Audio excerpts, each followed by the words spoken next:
இயேசுவே எனக்கு இறங்கும் சொன்ன உடனே கர்த்தர் அவனை அழைத்து, நான் உனக்கு என்ன செய்ய வேண்டும் என்று கேட்டார். உடனே அவன் சொன்னான், நான் பார்வை அடைய வேண்டும் ஆண்டவர். என்ன கண்ணு ஒழுங்கு ஆண்டவர். கரெக்டாக கேட்டான். யோசித்து பாருங்க, அவனுக்கு அந்த உலகத்தில் இனிமேட்டு அவனுக்கு என்ன பிரச்சனை? இனிமேட்டு அவன் வாழ்க்கை உயர்ந்திருக்கும். அல்லேலூயா. இனி அந்த பிச்சைக்கார வஸ்திரத்தை தூக்கி போட்டு ஓடி வரும். அவன் கூப்பிட்ட உடனே இந்த பிச்சைக்கார வஸ்திரத்தை தூக்கி, நீ இது எனக்கு தேவையில்லை, கர்த்தர் எனக்கு அற்புதம் செய்யட்டும், அந்த நம்பிக்கை அவனுக்குள்ள இருக்கு. எல்லாத்தையும் தூக்கி போட்டு இயேசுவை பின்பற்றும். சரி, இயேசுவை ட்ரை பண்ணி பார்ப்போமே. அப்படி இல்லை, இயேசு தான் வழி, அவ்வளோதான், அவர் தான் சத்தியம், அவர் தான் ஜீவன். அதை நீங்கள் ஒப்பு கொடுத்துட்டு வந்துட்டீங்கன்னா எல்லாத்தையும் தூக்கி போடணும். எல்லாத்தையும் தூக்கி போட்டு வந்துட்டீங்கன்னா அவர் பார்த்துப்பான். அல்லேலூயா. அவன் பார்வை அடைந்தான்.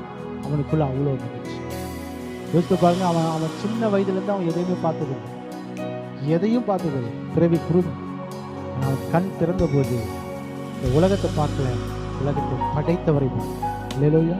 நம்மளாம் உலகத்தை பார்க்குறோம் முதல்ல, ஆனால் அவன் கண்ணு கிடைக்கலனாலும் அவன் கண் திறக்கப்பட்ட போது அவனுடைய பார்வை எது இருந்தது?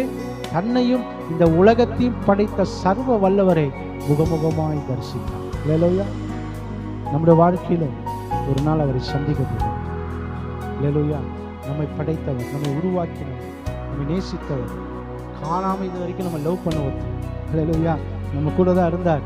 அவரை முகமுகமாய் தரிசிக்க போகிறோம். அவருடைய விழாவை தொட்டு பார்க்க போகிறோம். அவருடைய கரங்களை, பண்ட கரங்களை முத்தம் செய்ய போகிறோம். ஒரு பாதம் முத்தம் செய்ய போகிறோம். அவரை கட்டி பிடிச்சி அவர் கன்னத்தில் முத்தம் செய்ய போகிறோம். ரொம்ப நம்புறீங்க? அல்லேலூயா.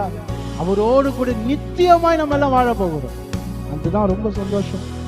ஜஸ்ட் லைக் பார்த்துட்டு போறதில்ல. வேதம் சொல்லுகிறது, அவர் மத்திய வானத்தில் அவரோடு கூட கொண்டு போக போகிறார். அல்லேலூயா.